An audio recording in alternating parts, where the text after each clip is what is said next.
And we're back at it with another tier list, this one being on the best point guards in 2K21 Myteam. So if you're excited, make sure you smash the like button down below, as well as subscribe if you are new. We are on that road to 10k subscribers, and if I sound a little bit different today, or just, I don't know, seem off in general, is because I got my COVID shot a few days ago, and it's still kicking me in the teeth right now. So I apologize, that's why we didn't upload yesterday, but I'm still on the grind and we're still doing it. If you guys want to check out any of the other tier lists that we did, I dropped the Dark Matter a few days ago as well, so you can check that out. Link in the description down below, because it's tier list season and we're going to go ahead and crank these out. So we have our tiers again: the demons, the baby demons, the perfect for budget teams, the maybe during limited, and the no thanks tier, which we will start off with showing them all at once.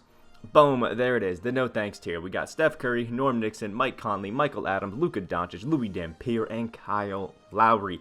If we're being honest, this Opal Steph, ain't it? I don't know why they even made any of them Opals. They're just trolls at this point. Norm Nixon is cool, but there's nothing that really excites me about him. I don't really know why he's even a thing, but you know, it is what it is. Can still be a fun card if you want to mess around with somebody who's got an interesting jump shot at jump shot 7. We got Mike Conley, who is just too short from the triple threat spotlights. I've used him, I've tried him a little bit, just not too fun. Michael Adams is a nice little 5'10 PG, which is a little bit tough. Again, he's fun. I have all the triple threat cards, so I've used all of them just a little bit. And, you know, he's not bad. Better on next gen because he does have that blinders. But even then, jump shot 35 just ain't too great for a guy his size. Just not really amazing. This Diamond Luca, again, I don't even know why we did Series 3 for all of these cards. I don't really see a reason in any of them. But, you know, Luca's here. He has no defense. I don't get it. Next up is Dark Matter Louis Dampier. If you needed a way to make the exchange rewards just a little bit more not worth it, boom, there you go, Louis Dampier. I don't get it, man. Like, why did we need Louis Dampier of all cards out there? It makes absolutely no sense to me. And last but not least is the free locker code moments reward that we got, which was Kyle Lowry's Galaxy Opal, which is a good card, a fun card, but not really amazing because he's a 6-foot PG and we have just a lot of tall PGs at this point. There's so many, I guess, just taller guys that you can run at the point guard position that it's making these 6-foot guys basically worthless. Now, starting off the maybe during limited tier, we have some wonderful entries here. Starting off with Pink Diamond Alex Caruso, who, no offense to Alex Caruso, but he has a jumper that I just absolutely hate. I know some people that have kind of got used to it and that like it, but jump shot 17 is one of those jumpers that brings in, and it's not a fan of mine personally. So I'd only really use them if it's like maybe like a Lakers only limited weekend. I don't know why they do it, but if they did, maybe I'd use Caruso. Next up, we do have the Pink Diamond Derrick Rose. You know, maybe they do all Evos lineup, and then boom, Derrick Rose would be perfect for it. But yeah, overall, not really excited. I know he's, you know, pretty decent card. He's got a nice jumper, curvy slide, all that stuff, but I'm just not really excited about Derrick Rose at all, to be honest. Next up is Pink Diamond Rod Strickland, a card that's cool, basically like a wannabe Kyrie Irving, but I don't know. Pink Diamond Glitch Kyrie felt really good. He felt really smooth. But this Rod Strickland just, I don't know, it doesn't hit the same for me. It just doesn't really feel as good as that Glitch Kyrie did when he came out. And that could be because of the other cards that we have out right now. Next up is Pink Diamond Mike Bibby, who's just a slightly taller version of Mike Conley, which, if that's what you're looking for, shorter PG with jump shot 22, boom, Mike Bibby is there for you. But I don't really see a reason to get him out of the exchange, if I'm being 100% honest. Next up is the new Retro 2K John Walt. Hey, by the way, 2K, please give us a new retro set. It's been a while since Retro 3. Retro 4, I honestly think would smack. Maybe we get that this week. Who knows? But I would love, love, love to see it. But anyway, this John Wall, I ranked it down in the maybe during limited just because I'm not really a fan of John Wall only on the quick release timing. It's just not great. Overall, I still think he's a great PG. He's still fun, but only has like gold, you know, range extender and things like that. Not the greatest at shooting, so I'm not really jumping out of my socks to use this diamond to John Wall, if I'm being honest. Next up, Amethyst Dennis Smith Jr. Just a decent card. You know, he's better than the guys that are in the no thanks tier, but I'm still not too excited about him. I'm still not jumping out of my boots, you know, getting really excited because, hey, I got Dennis Smith Jr. on my team. Yeah, this is not the opinion that I really have about him. Like, he's cool. He can be fun. It was a decent budget card, but in the grand scheme of things, not the most amazing. And same thing goes with these next two. I'll just get them out the way. Darren Collison and Darius Garland. To me, they all have the same amount of effectiveness. Good shooters, pretty good slashers. They can play a little bit of defense, cheese a little bit. Like, they're cool. They're nice if you're on a budget, but they don't really excite me too much. But they're not, Louis Dampier bad. And last but not least is going to be Galaxy Opel Jason Terry from the Triple Threat Spotlights, who I didn't really think was all too great, and then I used them and I realized, jump shot 22 on very quick, can be nice when you have the right size, and he does have Hall of Fame blinders, so although he is undersized, on next gen he actually can have a little bit of usefulness, whereas a lot of these other guys in the no thanks tier, I really just don't see a lot of reason to use them. Plus, I've always been a fan of Jason Terry cards just because of like the old throwback like amethysts that I think that we had back in like 2K17. I've always been a fan of Terry because of those, so little bit hurtful now, but maybe a little bit of bias, but I'm still putting them up there, to be honest. And now we're starting off the perfect for budget teams tier. Now, not all of these cards are going to be budget, but, maybe you have a little bit of extra MT and you want to splurge a little bit on a PG that you like, and these are some guys that could work for it. So starting off is obviously a Diamond Tyrese Halliburton, like the OG or just the golden boy of budget point guards in 2K21 at this point. Is Diamond Tyrese Halliburton. He has amazing shooting. His defense is absolutely crazy, and that Aaron Gordon jumper on very quick is absolutely money. Like, it is gorgeous, man. One of the best, most slept on jumpers in the game, because you wouldn't expect Gordon to be great, but it is, man, and Tyrese uses full advantage of it. Next up is Galaxy Opel Stephon Marbury, who is basically just a slight step up from that pink diamond Derrick Rose. He can be fun if you like that D-Rose jumper. He can cheese up with it, and he's a great slasher. The defense, a little bit lacking, but overall, not too bad. And by his defense is lacking, I mean, like, interior, is what it is. Next up is a Dark Matter Stephen Curry, and he has one flaw, and that is the fact that his, I guess, three flaws. He's shorter than a lot of the PGs that we're getting now. His wingspan is absolutely way too small compared to some of the other guys that we're getting. Like, he's 6'3" with a 6'3" wingspan. We have 6'3" guards with like a 6'11" wingspan. That ain't gonna fly. And his dribble style is absolutely terrible with that Steph Curry, dribble style. But the saving grace is he has the best leaner in the game, and he has one of the best jumpers in the game. So overall, it's actually a pretty fun card. You can have some nice mixy stuff with him. He's cool. I like him. I think he's fun. But in the general scope of things, Steph Curry definitely is not one of the best PGs in the game. But I definitely would throw him mid-tier right now. Next up is Diamond Drew Holiday, who is all around just a great card. He's got the defense, he's got the shooting, he has a great jumper, I think a jump shot 29 on very quick, which is lightning fast, so you really have to get used to it. But once you do, I think this Drew Holiday is an absolute demon. It can be a super fun card to have on your squad, especially as that budget PG. If you're into using traditional point guards, or maybe you're just a big Pelicans fan because you're on that Zion bandwagon, Drew Holiday could be fun.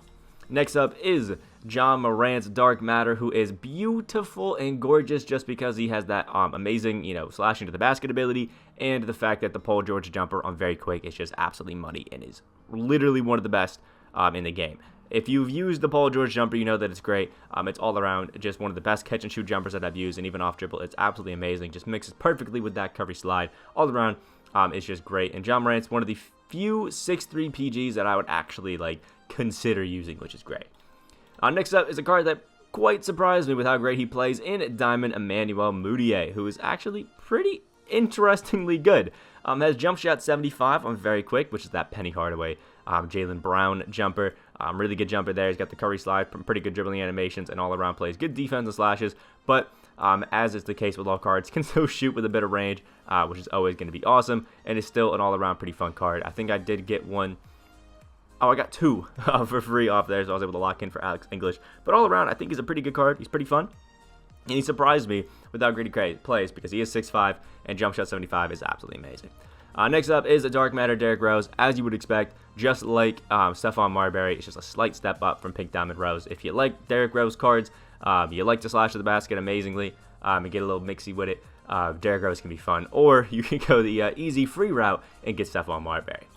Next up is a card that, again, surprised me with how great he plays in Galaxy Opal Jerry West, who we also have done a gameplay with, and he is absolutely beautiful, man. I love the Jerry West jumper every single year because it is just lightning quick and allows him, even though he's undersized to get it off really quick. I know he's 6'2", but Jerry West's defense is absolutely juiced up. His shooting is amazing. He can actually dunk like crazy. It's kind of insane what this Jerry West can do. And he's one of those cards that I was talking about that is 6'2", but has a 6'10" wingspan. So he actually feels a little bit taller than he is, which is awesome.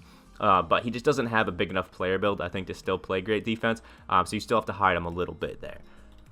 Next up is a card that severely disappointed me. 2K, you hoed my mans on this, and it is Galaxy Opal Rafer Alston. Rafer Alston's Diamond had the Treyberg base, and it was amazing. It made him one of the cards that you really wanted to grind the spotlight for, because that Treyberg base is obviously one of the best.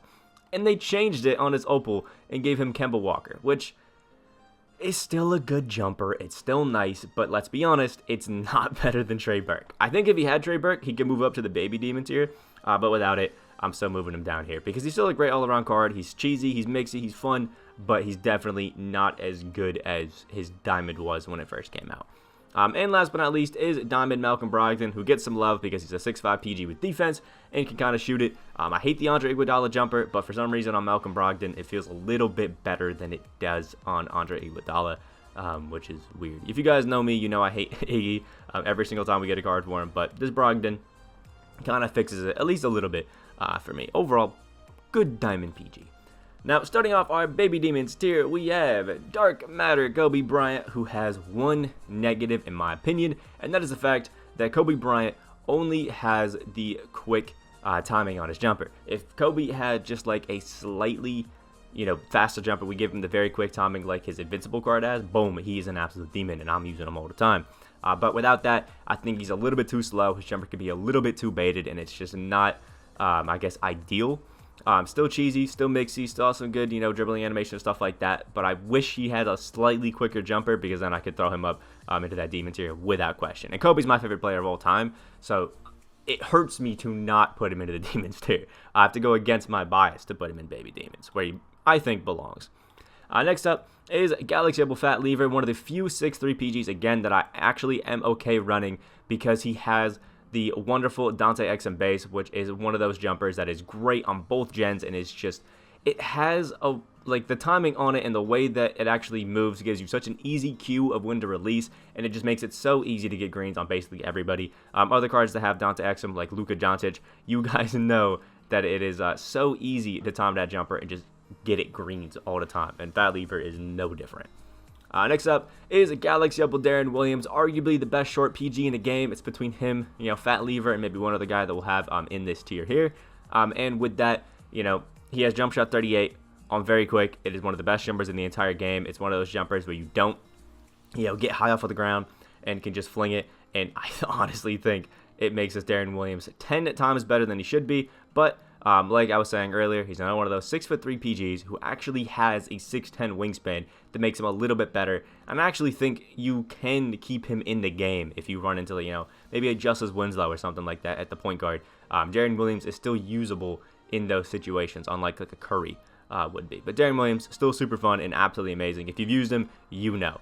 And I think I did a gameplay with him as well, so if you want to check that out, it'll be in the description if I actually did one. Next up is Galaxy Opal out of position at Chris Webber, who is a guy that I've never really been a fan of because Kemba Walker base, but he is like, a 6'8" point guard with the primary position, or a secondary position of small forward, which can still be really fun. He's just a tall point guard, man. That's why he's in the Baby Demons. Most of the tall PGs can find their way up in there, but I'm not really a huge fan of this card, but I've seen some people get absolutely crazy against me with him and have abused that post game that he has, which is a little bit annoying. But now that I got Manu and stuff, I'm not really finding too bad of an idea with it.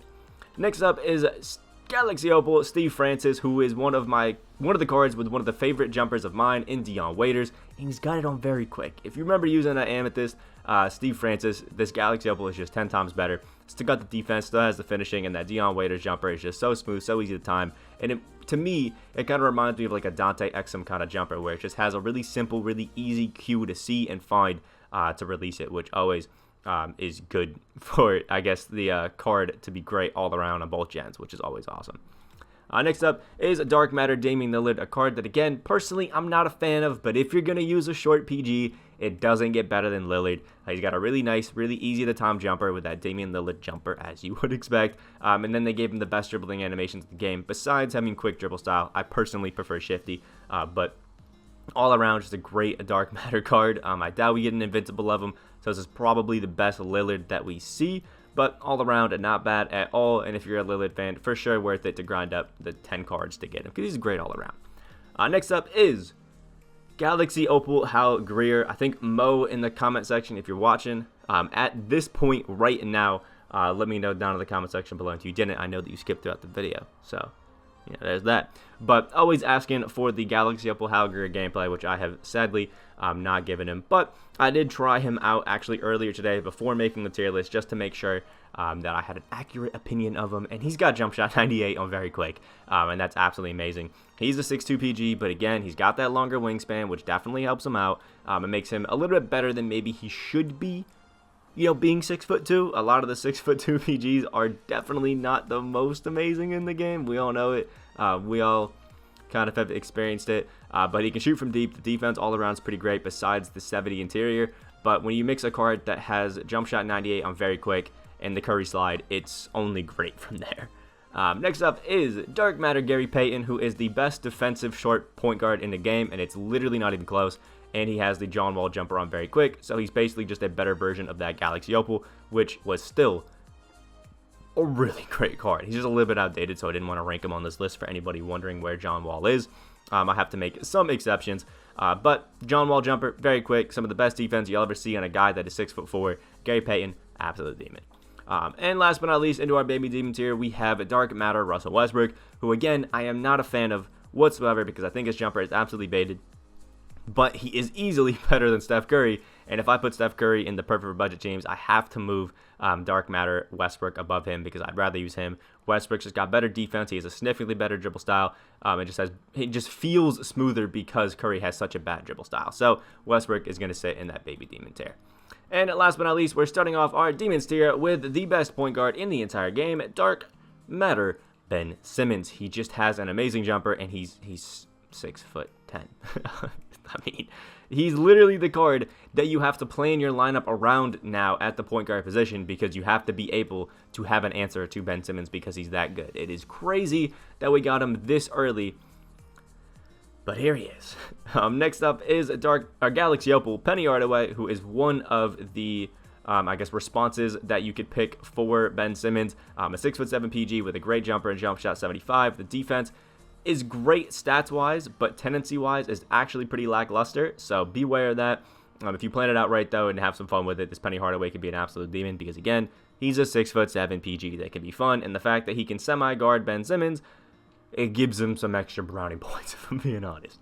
Next up is Dark Matter Magic Johnson, who I think might be my favorite PG in the game that's not named Manu Ginobili, even though Manu's like primary shooting guard. Magic has a terrible jumper with that Magic Johnson base, but I'm very quick. I haven't minded it, and I think it's actually pretty nice. But Magic has literally the best dribbling animations you could have in the game. You know, Pro 3 behind the back, Curry slide, has the shifty dribble style, and literally is the cheesiest card in the game. Run a Hawks relance with like the, pass and screen away with this Magic Johnson and just get mixy with it, and you will not lose a game. Because even if you run into a Ben Simmons, Magic is 6'9", to complete the defense on him, is literally one of the top PGs in the game. And honestly, I kind of get why they haven't given Magic a better jumper, because if they did, he would literally be the best card in the game, low-key. Although, we might see that with the Invincible. Who knows? Next up is Galaxy Opal Luca Doncic. This is including both of the normal quantums as well. I know that this one is literally almost the exact same, minus one Hall of Fame badge, but some people haven't made the connection, so I just want to, clarify that before we get into the list. And Luca Doncic is just amazing. Again, I said it, the Dante X base, it's absolutely amazing. He's got it on quick, which is still great. He's 6'7", has good defense, is an amazing shooter, and if it weren't for getting Manu, this Luca Doncic would still be my starting PG because we got him for free. I do see a Dark Matter coming in our near future, maybe an Invincible, who knows, but this Luca is still, without a doubt, one of the best point guards in the game, and you really can't even question it. Next up is Galaxy Opal Lonzo Ball, who is always going to be one of the best PGs now that they gave him his rightful jumper in the Lonzo Ball jumper, and this one has it on very quick. And as you would expect with a Lonzo card, he has some of the best defense you could possibly find on a point guard at 6'6", and he's honestly one that I recommend everybody get. I know my man on Twitter, Myteam News, is using this Lonzo Ball, and he is a big advocate of him because that defense is just insane, and he doesn't lack at all on the offensive end. Super cheesy, super mixy, really fun. Lonzo, as long as they keep giving him his normal Lonzo Ball jumper, is going to be one of the best PGs in the game, no matter what with that. Next up is Galaxy Opal Magic Johnson, who is a slight step down from the Dark Matter. Has the quick animation instead, very quick, but I really don't think it's too big of a step down, to be honest. I've used this Opal as well, and he's still just as cheesy, has the same animations, and if you focus on just driving to the basket with him, you literally don't feel any difference, to be honest. The only thing is that the jumper is just a little bit different in speed, but overall it's not bad. He's still a 6'9" PG with great defense, can finish, and can still shoot it. And last but not least is a Dark Matter Grant Hill, who is a 6'8" PG. Jump shot one, I'm very quick. I know on the surface people hate it, and it's not great, but if you've actually used jump shot one, I'm very quick, you know it's actually not bad at all. Use Dave Cowens for your example. Absolutely money with that card. And it's actually not bad at all. Plus, Grant Hill has some of the best defense as a point guard in the game. Can really lock up those Magic Johnson, Pennies, Ben Simmons. Basically, the reason that these guys are in the Demons tier are because they are tall PGs that can do everything, but can still guard the other guys in Demon tier and have a good chance, at least, of stopping them. And Grant Hill is absolutely perfect for that. Plus, he is an absolutely amazing slasher that literally rarely can be stopped, especially if you get that takeover going. So this is what we have for our best point guards tier list. Let me know what you think down in the comment section below. Like the video if you enjoyed, and subscribe if you are new. Hopefully we can get to that 10K subscriber mark soon. That's when we're on the road at 10K. I hope you have a great rest of the day, and I will see y'all in the next video.